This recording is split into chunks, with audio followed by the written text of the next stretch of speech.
श्लोक 20 अध्याय 12। ये तु धर्मामृतमिदं यथोक्तं पर्युपासते श्रद्धाना मत्परमा भक्तास्तेतीव मे प्रियाः। इस श्लोक के संदर्भ में एक दोहा प्रस्तुत है। सिद्ध भक्त तो हो चुके दर्शन से परिपूर्ण, साधक दर्शन प्राप्ति हित उत्सुक व्यग्र अपूर्ण। उत्सुक व्यग्र अपूर्ण। फिर भी मेरे परायण अतिशय श्रद्धा युक्त, इस कारण अति प्रिय मुझे ऐसे साधक भक्त। ऐसे साधक भक्त।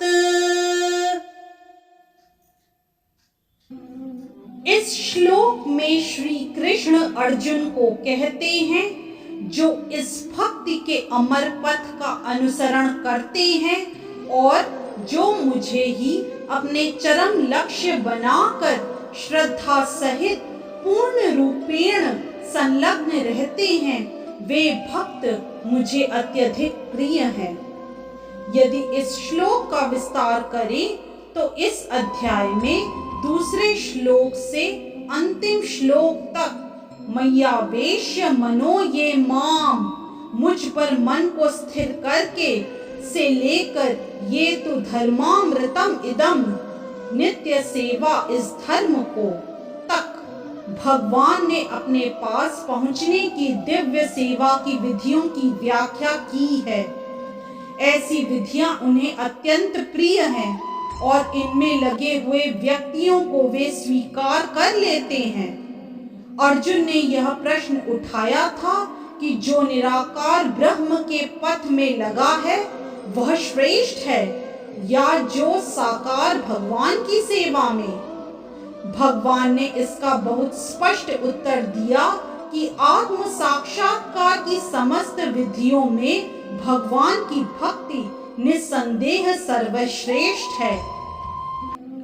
दूसरे शब्दों में इस अध्याय में यह निर्णय दिया गया है कि सुसंगति से मनुष्य में भक्ति के प्रति आसक्ति उत्पन्न होती है, जिससे वह प्रामाणिक गुरु बनता है और तब वह उससे श्रद्धा, आसक्ति तथा भक्ति के साथ सुनता है, कीर्तन करता है और भक्ति के विधि विधानों का पालन करने लगता है। इस तरह वह भगवान की दिव्य सेवा में तत्पर हो जाता है। इस अध्याय में इस मार्ग की संस्तुति की गई है। अतएव इसमें कोई संदेह नहीं रह जाता कि भगवत प्राप्ति के लिए भक्ति ही आत्म साक्षात्कार का परम मार्ग है। इस अध्याय में परम सत्य की जो निराकार धारणा वर्णित है, उसकी संस्तुति उस समय तक के लिए की गई है जब तक मनुष्य आत्म साक्षात्कार के लिए अपने आप को समर्पित नहीं कर देता।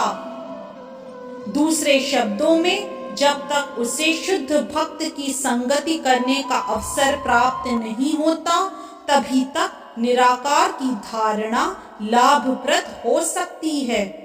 परम सत्य की निराकार धारणा में मनुष्य कर्म फल के बिना कर्म करता है और आत्मा तथा पदार्थ का ज्ञान प्राप्त करने के लिए ध्यान करता है। यह तभी तक आवश्यक है जब तक शुद्ध भक्त की संगति प्राप्त न हो। सौभाग्यवश यदि कोई शुद्ध भक्ति में सीधे कृष्ण भावनामृत में लगना चाहता है तो उसे आत्म साक्षात्कार के इतने सोपान पार नहीं करने होते। भगवत गीता के बीच के 6 अध्यायों में जिस प्रकार भक्ति का वर्णन हुआ है वह अत्यंत हृदयग्राही है। किसी को जीवन निर्वाह के लिए वस्तुओं की चिंता नहीं करनी होती, क्योंकि भगवत कृपा से सारी वस्तुएं स्वतः सुलभ होती हैं। इस प्रकार श्रीमद् भगवत गीता के 12वें अध्याय भक्ति योग का भक्ति वेदांत तात्पर्य पूर्ण हुआ। इस तरह से श्लोक 20 अध्याय 12 की व्याख्या यही संपन्न होती है। हरे कृष्ण।